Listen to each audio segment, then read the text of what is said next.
Hello കൂട്ടുകാരെ, എല്ലാവർക്കും പുതിയ വീഡിയോയിലേക്ക് സ്വാഗതം. ഇന്ന് ഞാൻ നല്ല ഗ്രേവിയോട് കൂടിയ ഒരു ചിക്കൻ കറി ഉണ്ടാക്കുകയാണ്. വളരെ എളുപ്പത്തിൽ എങ്ങനെ ഉണ്ടാക്കുക എന്നാണ് കാണിക്കുന്നത്. അതിനായിട്ട് ഞാനൊരു പാൻ ചൂടാകാൻ വെച്ചിട്ടുണ്ടായിരുന്നു. ആവശ്യത്തിന് വെളിച്ചെണ്ണ ഒഴിച്ചു കൊടുത്തിട്ടുണ്ട്. 2 ടീസ്പൂൺ കടുക് കൂടി ഇട്ട് കൊടുത്ത് നന്നായിട്ട് പൊട്ടി വരുമ്പോൾ അതിലേക്ക് ചെറുതാക്കി അരിഞ്ഞെടുത്തിരിക്കുന്ന ഇഞ്ചി വെളുത്തുള്ളി കൂടി ചേർത്ത് അത് നന്നായിട്ടൊന്ന് വഴറ്റി കൊടുക്കാം. ഇഞ്ചി വെളുത്തുള്ളി നന്നായിട്ടൊന്ന് വഴന്ന് വരുന്ന സമയമാകുമ്പോൾ ഇതിലേക്ക് ഞാനൊരു 3 സവോള അരിഞ്ഞെടുത്തിട്ടുണ്ട്. ചെറിയ സവോളയായിരുന്നു, അതുകൊണ്ട് 3 എണ്ണം എടുത്തിട്ടുണ്ട്. അത് നന്നായിട്ടൊന്ന് വഴറ്റിയെടുക്കണം. ഇതിലേക്ക് നമുക്ക് ആവശ്യത്തിന് ഉപ്പ് കൂടി ചേർത്ത് കൊടുക്കാം.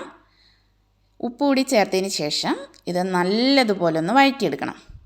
നന്നായിട്ടൊന്ന് വഴന്ന് വരുന്ന സമയമാകുമ്പോഴത്തേക്ക് ഞാൻ ഇതിലേക്ക് 1 ടീസ്പൂൺ മല്ലിപ്പൊടിയും 2 ടീസ്പൂൺ മുളക് പൊടി, ആവശ്യത്തിന് എരിവുള്ള മുളക് പൊടിയാണ് എടുത്തിരിക്കുന്നത്, 2 ടീസ്പൂൺ മുളക് പൊടി ചേർത്ത് നന്നായിട്ടൊന്ന് വഴറ്റിയെടുത്തിട്ടുണ്ട്. അതിൻ്റെ പച്ചമണം മാറുന്ന വരെ ഒന്ന് വഴറ്റി അതിനുശേഷം ഞാൻ അതിലേക്ക് ചിക്കൻ മസാലയാണ് ചേർത്ത് കൊടുത്ത് അതും അതിൻ്റെ പച്ചമണമൊക്കെ ഒന്ന് മാറുന്ന വരെ ഒന്ന് നന്നായിട്ടൊന്ന് വഴറ്റി കൊടുത്തിട്ടുണ്ട്. പിന്നെ ഞാൻ ഇതിലേക്ക് ചേർക്കാൻ പോകുന്ന ഒരു തക്കാളിയാണ്. അത് ചെറുതാക്കി ഒന്ന് അരിഞ്ഞെടുത്തിട്ടുണ്ട്. അത് നന്നായിട്ടൊന്ന് വഴഞ്ഞു. തക്കാളി നല്ലതുപോലെ വഴന്ന് വരണമെന്നില്ല, അത് ചെറുതായിട്ടൊന്ന് വഴന്ന് വന്നതിന് ശേഷം ഞാൻ അതിലേക്ക് ആവശ്യത്തിന് മഞ്ഞൾപ്പൊടി കൂടി ചേർത്ത് കൊടുത്തിട്ടുണ്ട്. പിന്നെ ഞാൻ ഇതിലേക്ക് ചേർക്കാൻ പോകുന്നത് നന്നായിട്ട് തിളപ്പിച്ചെടുത്തിരിക്കുന്ന വെള്ളമാണ്. ആവശ്യത്തിന് ഗ്രേവിക്ക് ആവശ്യത്തിന് ആയ വെള്ളം കൂടെ നമ്മളിതിലേക്ക് ചേർത്ത് കൊടുത്ത് തക്കാളിയൊക്കെ ഒന്ന് വേകാൻ വേണ്ടി വെച്ചിട്ടുണ്ടായിരുന്നു. ഇനി ഇതിലേക്ക് ഞാൻ മസാല പുരട്ടി വെച്ചിരിക്കുന്ന ചിക്കൻ കഷ്ണങ്ങൾ ചേർത്ത് കൊടുക്കുകയാണ്. ഇത് നന്നായിട്ടൊന്ന് ഇളക്കി മിക്സ് ചെയ്ത് യോജിപ്പിക്കാം നമുക്ക്. അതിലേക്ക് ഞാൻ ആവശ്യത്തിന് കറിവേപ്പില കൂടി ചേർത്ത് കൊടുത്തിട്ടുണ്ട്. നന്നായിട്ടൊന്ന് മിക്സ് ചെയ്തതിന് ശേഷം നമുക്കിതൊന്ന് അടച്ച് വെച്ച് വേവിക്കാം. ചിക്കൻ വേകുന്നത് വരെ നമുക്കിതൊന്ന് അടച്ച് വെച്ച് കൊടുക്കണം.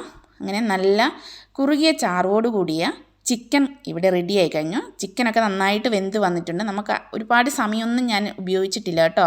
അപ്പോൾ വളരെ എളുപ്പത്തിൽ എങ്ങനെ ഒരു ചിക്കൻ കറി ഉണ്ടാക്കിയെടുക്കാം, നല്ല ടേസ്റ്റോട് കൂടി എങ്ങനെ ഒരു ചിക്കൻ കറി ഉണ്ടാക്കിയെടുക്കുക എന്നാണ് ഞാനിന്ന് കാണിച്ചിട്ടുള്ളത്.